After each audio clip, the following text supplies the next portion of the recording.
নমস্কার, ভিলকিচেনে সবাইকে স্বাগত জানাই। আজকে আপনাদের সঙ্গে শেয়ার করছি পটল চিংড়ি রেসিপি। আজকে খুব ভালো চিংড়ি পাওয়া গেছে। চিংড়ি মাছগুলো একটু ছোট কিন্তু একদমই টাটকা। প্রথমে মাছগুলো কেটে নিই।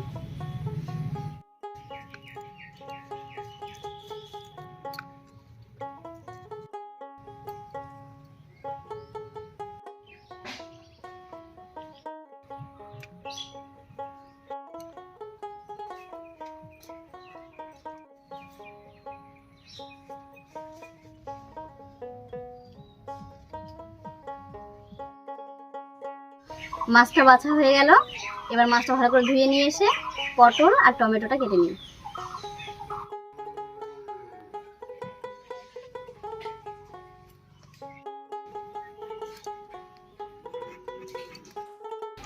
পটলটা আমি মাঝখানে একটা টুকরো করে নেব।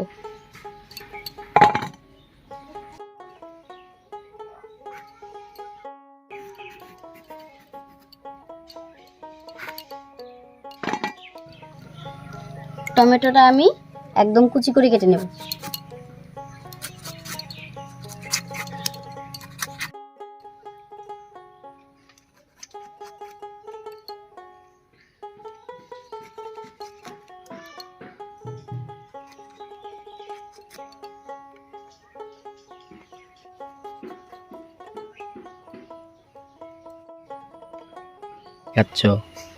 চকলেট কোথায়? একটা কচি নারকেল নিয়েছিলাম, এই নারকেলের ভিতর থেকে শাঁসটা বের করে নেব।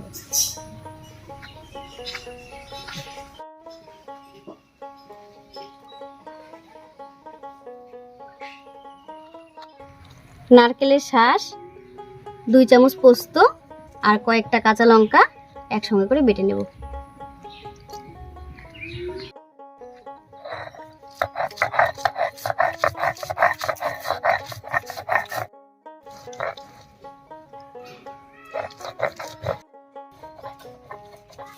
সবকিছু কাটা ধোয়া বাটা হয়ে গেল। এবার চিংড়ি মাছটা আর পটলটা আলাদা আলাদা করে একটু হলুদ লবণ মাখিয়ে রাখবো। দিয়ে দিচ্ছি 1 চামচ হলুদ, 1 চামচ লবণ। এবার ভালো করে মেখে নিচ্ছি।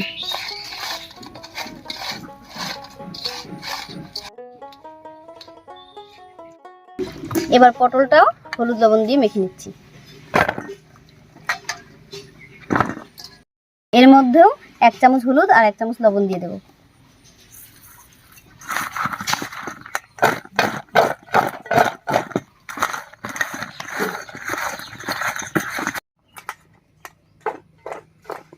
দশ মিনিট মাছ আর পটলটা এভাবেই রেখে দেব। 10 মিনিট হয়ে গেছে, এদিকে সমস্ত কিছু রেডিও হয়ে গেছে। এবার উনুন জ্বালিয়ে রান্নাটা বসিয়ে দিই।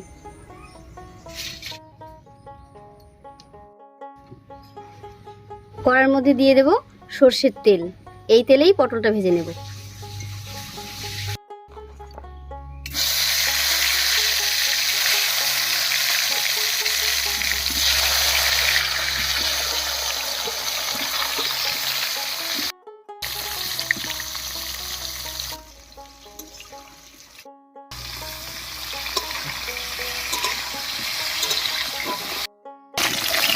পটলটা আমি কিন্তু বেশ লাল করেই ভেজে নেব।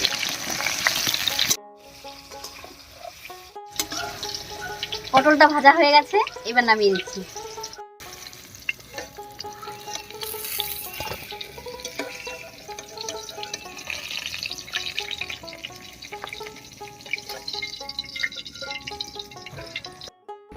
এই তেলেই চিংড়ি মাছটা হালকা করে ভেজে নেব।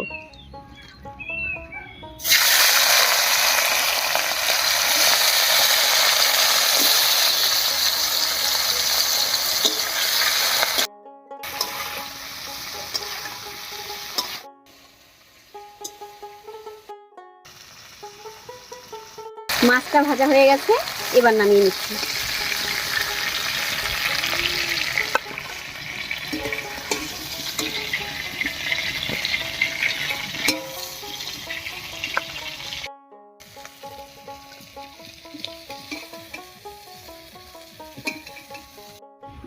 এইবার ফোড়ন দেব।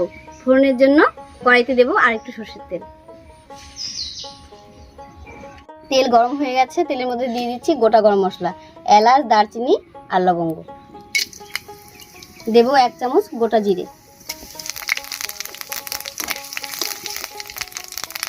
এবার দেবো একটা তেজপাতা আর 3টে শুকনো লঙ্কা। এবার এর উপরে দেবো পেঁয়াজ কুচি।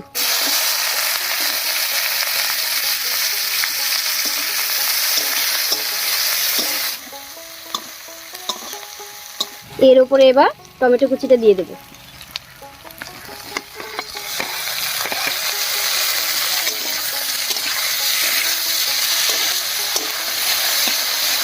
চামচ লবণ দিয়ে ভালো করে মিশিয়ে নেব।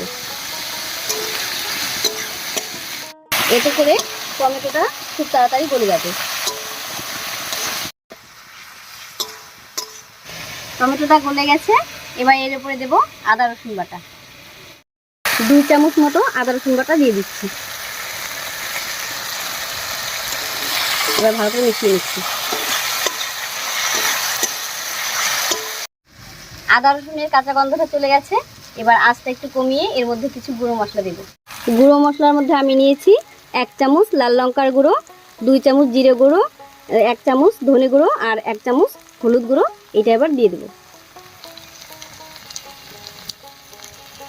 এবার ভালো করে মিশিয়ে নেব।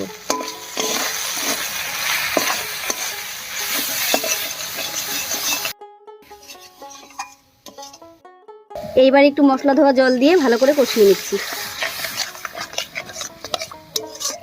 মশলাটা খুব সুন্দর করে কষে গেছে, এবার এর মধ্যে দেব নারকেলের শাঁস, কাঁচা লঙ্কা আর পোস্ত বাটা।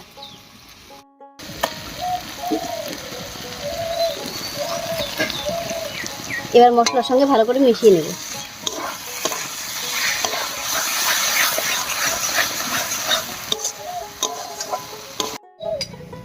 হালকা আছে মশলাটাকে এবার আস্তে আস্তে করে কষিয়ে নেব।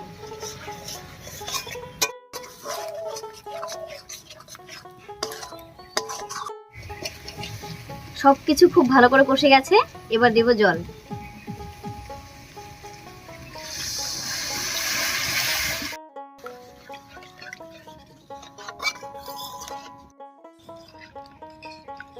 বলক উঠে গেছে, এবার এর মধ্যে ভেজে রাখা পটল আর চিংড়ি মাছটা দেব।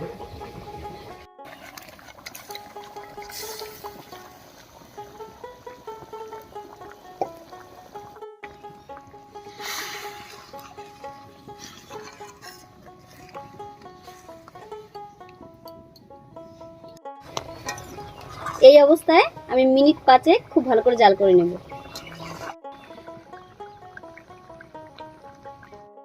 এবার এর মধ্যে দেব 1 চামচ গরম মশলার গুঁড়ো আর 1 চামচ চিনি দিয়ে ঢাকা দিয়ে দেব।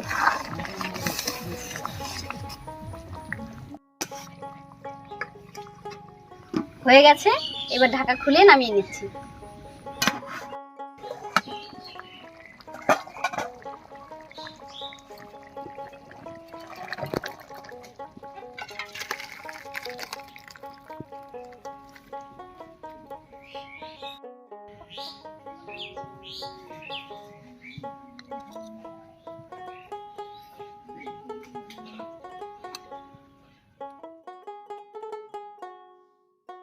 আজকের এই পটল চিংড়ি রেসিপি আশা করছি সকলের ভালো লেগেছে, আর ভালো লেগে থাকলে কমেন্ট করে জানাবেন এবং আপনারাও বাড়িতে এইভাবে ট্রাই করবেন। আর আজ আর কথা বাড়াচ্ছি না, কাল আবার দেখা হচ্ছে নতুন কোনো ভিডিও নিয়ে।